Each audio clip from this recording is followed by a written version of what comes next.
নমস্কার, আমি আশালতা। আজকে আমি আপনাদের আম তেল রেসিপি করে দেখাবো। তো আমগুলো ভালো করে আমি ধুয়ে নিয়েছি, নিয়ে এটা খুব ভালো করে মুছে নিতে হবে যাতে না এতে জল লেগে থাকে। সব আমগুলো আমি মুছে নিচ্ছি।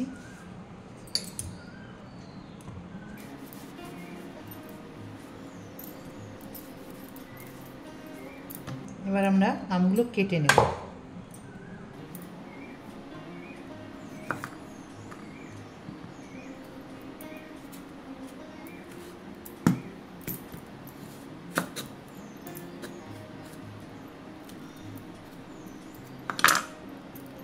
আমের এখন আটিগুলো হয়ে গেছে রেডি। তো এই আমগুলো বেশি ভালো হবে।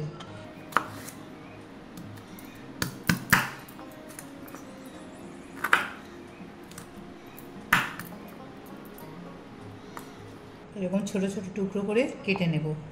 আপনাদের পছন্দ মতন করে কাটতে পারেন, এটা এইভাবে লম্বাও রাখতে পারেন।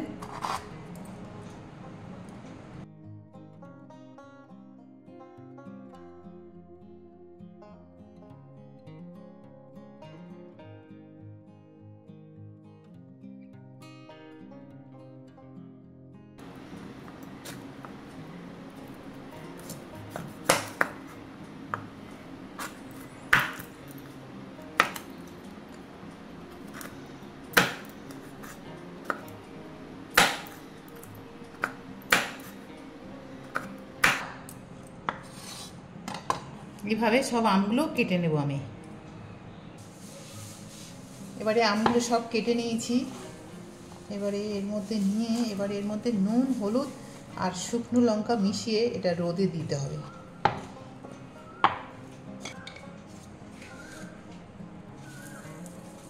নুন দিয়ে দেবো আর দিয়ে দেবো হলুদ পাউডার,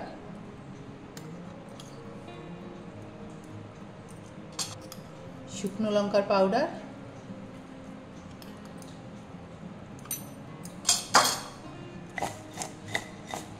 এটা ভালো করে মিশিয়ে নিতে হবে।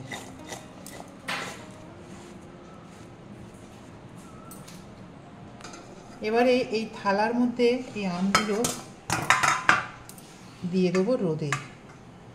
একদিন এটা রোদ খাওয়াবো। খুব কড়া রোদ হলে ভালো, একদিন নেই, এটা শুকিয়ে যাবে একটু।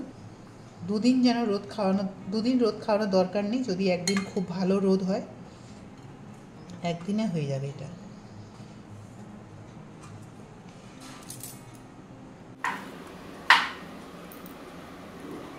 তো এরকম রোদে রেখে দেবো। তো দেখুন আমগুলো শুকিয়ে নিয়েছি আমি। সারাদিন এটা রোদে রেখে দিয়েছিলাম, খুব ভালো শুকিয়ে গেছে। এরকম করে শুকিয়ে নিতে হবে, এর বেশি শুকালে কিন্তু ভালো লাগবে না। তো যাই হোক, এবারে আমরা একটা মশলা রেডি করব। ধনে নিয়ে দিয়েছি 2 চামচ ধনে নিয়েছি, 1.5 চামচের মতন জিরা নিয়েছি, 3 চামচ নিয়েছি মৌরি, 1 চামচ নিয়েছি মেথি আর 5-6টা শুকনো লঙ্কা। এইটা ড্রাই রোস্ট করে নিতে হবে। তো কড়াইটা গরম করে নিয়েছি, নিয়ে এই মশলাগুলো রোস্ট করে নেব।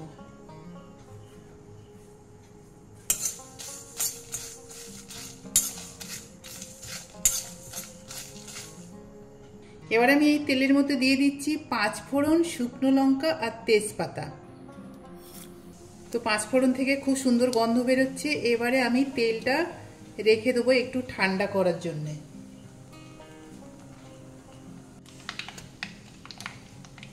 এবার এটা ঠান্ডা হয়ে গেছে, এবার এটা গুঁড়ো করে নেব।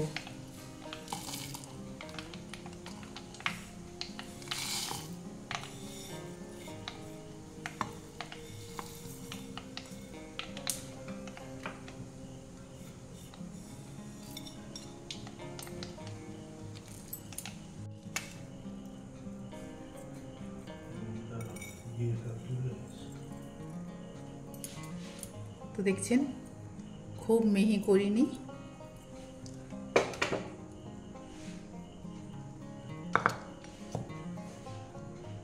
এবার আমরা একটা জায়গাতে নিয়ে নেব আমের মশলাটা। প্রথমে নেব আমটা, তারপরে দেব আমের মশলাটা দিয়ে দিলাম এর মধ্যে।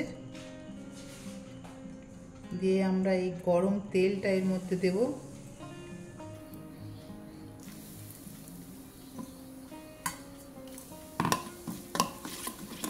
মিশিয়ে নেব।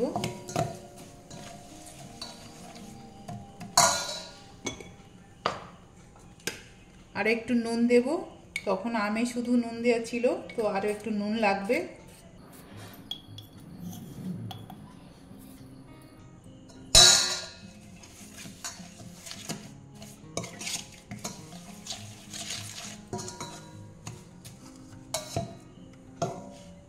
এবার আমরা আমগুলো এর সাথে মিশিয়ে নেব।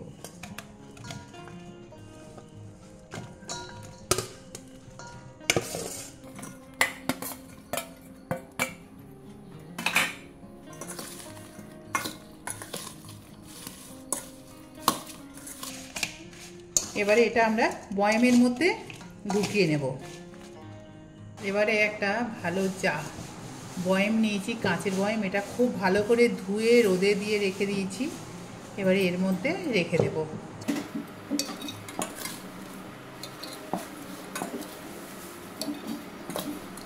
এবার তেলটা ঢেলে দেবো।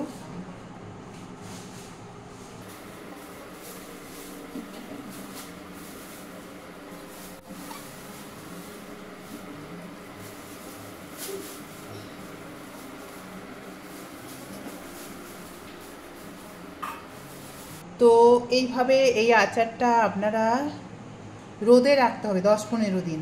10-15 দিন পরে এই আচারটা ব্যবহার করা যাবে, এই তেলটা। তো এটার ঢাকনা বন্ধ করে রোদে দেবেন না, তাহলে এইভাবে বন্ধ করে রোদে দিলে কি হবে, এতে একটা বাষ্প মানে ভাপ হয়ে যাবে, হয়ে গিয়ে সেটা যদি আচারে পড়ে তো আচার খারাপ হয়ে যাবে, ফাঙ্গাস লেগে যাবে। তো সেই জন্য কোনো একটা পাতলা সুতির কাপড় এইভাবে বেঁধে দেবেন। এইটা দিয়ে তারপর এটা রোদে রেখে দিতে হবে। এইভাবে এটা রোদে রেখে দিতে হবে। তারপরে এটা পুরো 10-15 দিন পরে এবারে আপনারা এটা 1 বছর এই আচার ব্যবহার করতে পারবেন। তো কেমন লেগেছে এই ভিডিওটা আপনাদের, আপনারা অবশ্যই কমেন্ট করে জানাবেন। আমার এই রেসিপিটা যদি আপনাদের ভালো লাগে তাহলে লাইক করবেন, শেয়ার করবেন, সাবস্ক্রাইব করবেন, আর আমার বেল আইকনে ক্লিক করবেন। তাহলে নতুন নতুন ভিডিওর সাথে আপনারা আপডেট থাকতে পারবেন। নমস্কার।